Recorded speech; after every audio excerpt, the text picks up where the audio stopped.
Mundu morathime, morathime, Oca morathime na gerumeka. Miji morathime, morathime, Oca morathime na gerumeka. Gavana morathime, morathime, Oca morathime na gerumeka. Wacheni tuombe.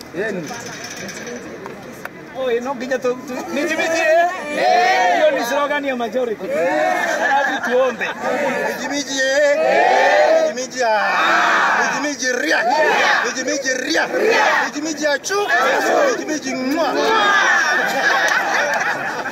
Asante sana, wacheni tushukuru Mungu pamoja.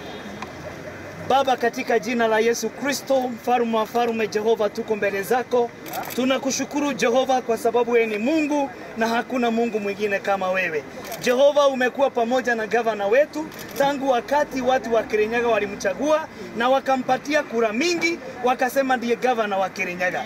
Lakini ninajua kutoka hapo shetani alianza kuidana na yeye kwa sababu kuna yule ambaye hakukumbali. Lakini ninakushukuru Jehova kwa sababu Mungu wa gavana wetu amekuwa pamoja na yeye wakati wote. Na yeye anasema anaamini Mungu na anaamini Mungu Jehova. Ninakushukuru kwa sababu gavana wetu Anne Mumbi wa Iguru siku ya leo umempatia ushindi. Jehova, umempatia ushindi. Na yule ambaye amebarikiwa amebarikiwa. Na aliyebarikiwa hakuna wa kumlaani. Ninakushukuru kwa sababu tuko Supreme Court na Supreme Court imesema ya kwamba uchaguzi wa Kirinyaga ulikuwa wa halali na gavana Anne Mumbi wa Iguru ndiye gavana wa Kirinyaga. Ninakushukuru kwa sababu ushindi ni wetu kama wananchi wa Kirinyaga. Tunakushukuru, tunakuabudu na tunasema ya we have won, and we said from the very beginning we won this election fairly and squarely. The people of Kirinyaga put their trust in us. That has not changed. And I think when they have looked at all the circumstances, because we've gone through this process twice in the Supreme Court and all, when they have seen there was no merit in the petition, and we have been granted our win, and we're very grateful.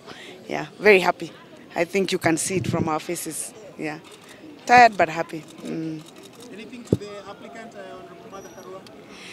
I think, as I've always said, asiyekubali kushindwa si mshindani. Kwa hivyo, I think she should accept. I think finally, I hope she puts this matter to rest. It's unfortunate that we have had to take 2 years of a court process that has costed a lot of money in terms of litigation and a lot of our time. And I hope that she'll be able to put this matter to rest and allow the Kirinyaga people to have the choice of leaders that they chose themselves. And 2022, akiona anataka kiti, tukutane kwa uwanja. Do you feel maybe this case has affected your performance within the county? Absolutely not. We have a good team of lawyers who we trusted, and we spent very little time in terms of preparation on our side, apart from the usual briefings and whatever else that we needed. But it has been a distraction nonetheless. It has not affected our performance, but it has been an unnecessary distraction. Work would have been easier and smoother if it wasn't there. Yeah.